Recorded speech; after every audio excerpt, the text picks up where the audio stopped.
Let's jump right in. Today, we're discovering how basic Java code upgrades from a mindless, one-way track into a highly intelligent decision-making traffic system. If you've ever wondered how a computer program actually thinks, adapts, and reacts, well, you are definitely in the right place. So what exactly gives a computer program its brain? How does it know what to do next? You see, without what we call control structures, a program is basically just a vehicle stuck on a completely linear highway. No turns, no stops. It's totally unable to make decisions or repeat tasks. It just blindly and rigidly executes from top to bottom, one instruction after the other.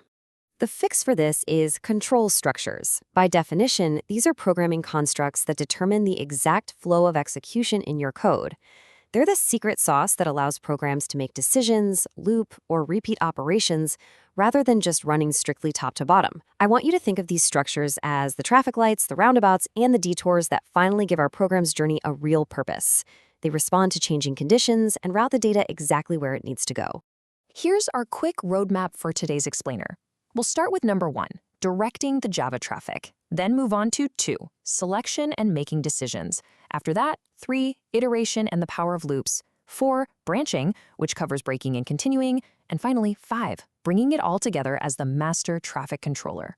All right, section 1, directing the Java traffic, and what we call the linear limitation. Let's start with our baseline here. Regular Java code just executes rigidly from top to bottom. A program is essentially just a list of instructions, right? But if you can only ever execute those instructions sequentially, your capabilities are incredibly limited. And that is exactly why we need these traffic controllers to handle complex logic. Moving on to section 2, selection, making decisions, or the intersections of our code.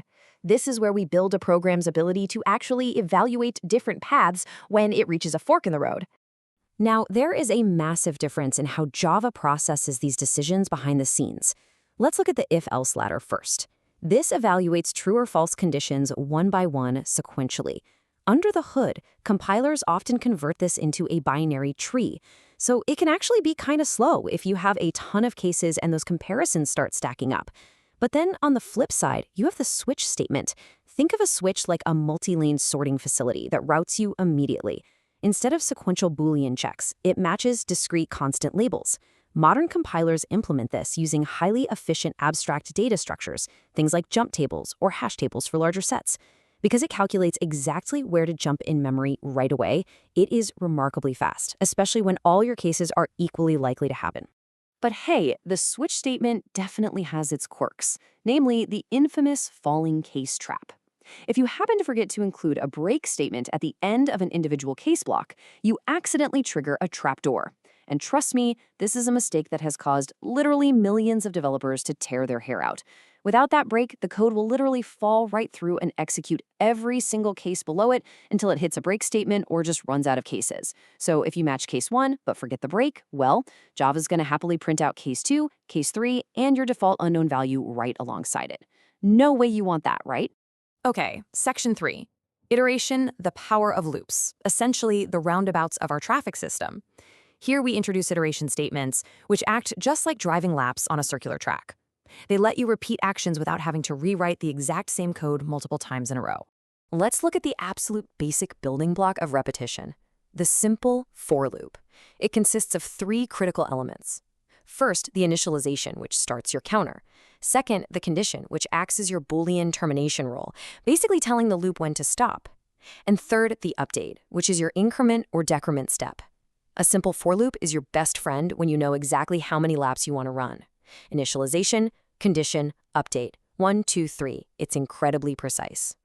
So, to actually write this out in Java, you can see it brilliantly in action right here. We initialize the integer I at 0. Then we check that I is less than 5. And finally, we increment I by 1 after each and every lap. The whole loop completely governs itself on a single line of code to run exactly 5 laps around the track. But what if you aren't just counting laps? What if you want to inspect every single item in a collection? Well, introduced way back in Java 5, the enhanced for each loop simplifies things immensely. It lets you iterate over arrays or collections without manually tracking that index number. It essentially translates to plain English. For each element in this collection, assign it to a variable and run the body of the loop. It makes your code just wonderfully clean and readable. Now, what if you don't actually know the exact number of laps you need in advance? This brings us to a crucial comparison. A while loop runs laps until you're tired, evaluating the condition before the loop body.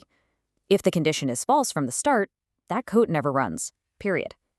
But a do while loop guarantees you run at least one single lap before checking if you're too exhausted to continue. It performs its very first condition evaluation only after the first iteration of the loop is finished. Moving on to Section 4, branching, braking, and continuing, or as I see them, detours and emergency brakes. Imagine you're writing a search tool and iterating through a massive list. Sometimes you find what you need immediately, right? And you just have to alter the flow mid-lap. That brings us to branching.